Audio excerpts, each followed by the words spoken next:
You wake up. The world is quiet. But inside, there's noise, a whisper that tells you, you're not ready. You're not enough. You'll fail again. Before you move, before you speak, doubt already has you in its grip. But what if I told you, the battle isn't out there, it's in here, and you were born with everything you need to win?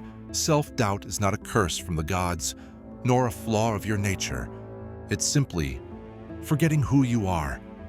I've seen it in soldiers trembling before battle, and in emperors who ruled the world but could not rule their thoughts. You too have likely felt it. The hesitation before you speak, the shrinking back when opportunity calls, the storm of what-ifs that drowns your ambition. Here is your first truth. You are not your thoughts. You are the watcher of them. Let that settle. You are not the voice that says you can't. You are the one who hears it and chooses whether or not to believe. Self-doubt only grows in silence. So speak this truth aloud. I have faced difficulty before. I did not break. I will not break now. Now that we've called it out, let me show you how to destroy it, piece by piece. Principle 1. Focus only on what you control.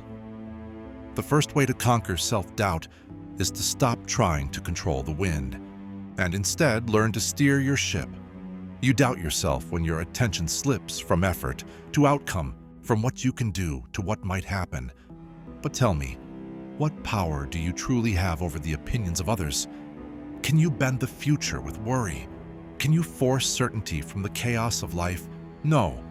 Then why suffer over what is not yours? I once told a young man, trembling before an audience, if you do your duty, speak with reason, speak with heart, you have already succeeded. The applause is not your concern. Your job is the action, not the result. Ask yourself, what is mine to manage in this moment? What is not? Then, release the rest. Let the winds howl. Let others judge.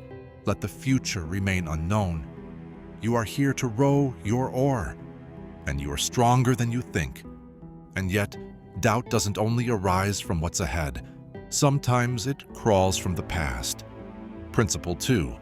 Rewrite the story. Your mind is a storyteller. It takes memories, failures, slights, and binds them into a narrative. I'm not smart enough. I always mess this up. I've never been good at. But let me ask you, who wrote that story? And why do you keep repeating it? If a scribe penned lies about your character, would you let those lies spread? Or would you seize the scroll and correct the record? Then do the same here. The scars you carry are not signs of weakness. They are proof you endured. Paraphrased from the words of one of my brothers, what stands in the way becomes the way. You once failed? Good. You learned. You were embarrassed? Good. You grew? You hesitated? Good. Now you're aware. Self-doubt feeds on unexamined memory. So examine it, own it, rewrite it. You are not the broken chapters, you are the author. And this page is still blank. But even the strongest author needs armor. And that brings us to the next principle. Principle 3. Build inner armor through discipline. Confidence is not lightning from the sky. It is a fortress built stone by stone, day by day. And the stones, they are your habits. You think discipline is harsh? No, doubt is harsher. When you keep promises to yourself, no matter how small, you prove to your mind that it can trust you. Wake when you said you would. Speak when truth demands it. Act when fear tempts you to freeze. Each act of discipline is another brick, and soon self-doubt has nowhere to hide.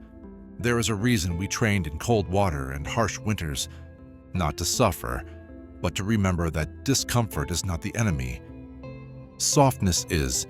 He who sweats in practice bleeds less in battle.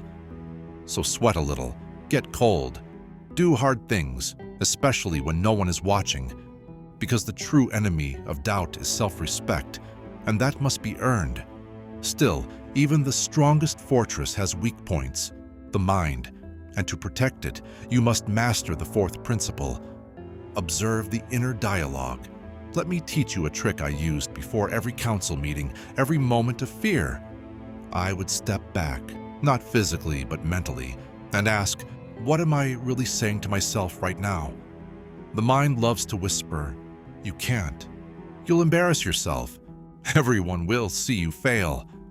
Catch it. Don't argue. Don't wrestle. Just notice. Then question it. Is this true? Has this happened before? What evidence do I have? Often you'll find there's nothing there but shadow.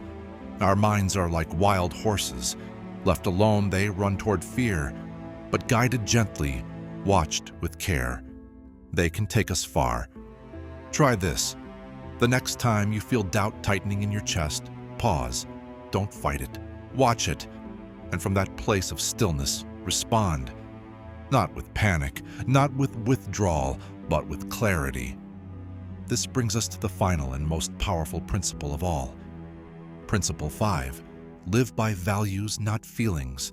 Self-doubt thrives when you treat emotions as commands, but feelings are not facts.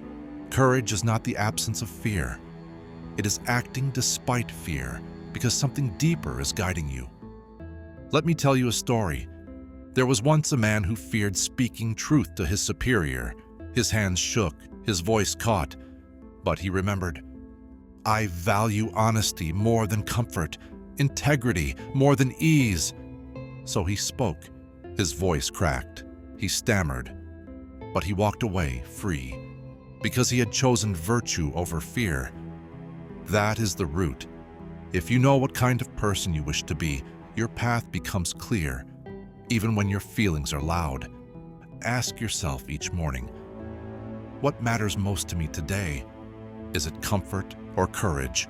Is it silence or truth? Is it hiding or showing up?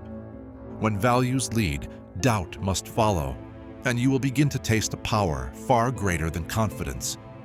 You will taste inner peace. But before we end, let me leave you with something more.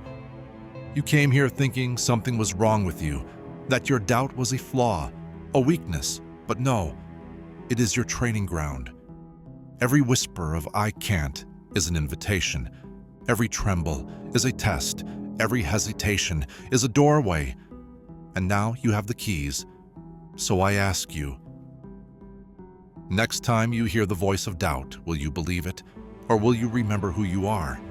Not perfect, not fearless, but forged by reason, guided by values, capable of rising again and again and again.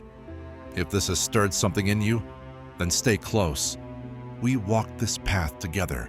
Subscribe, reflect, return here whenever you forget.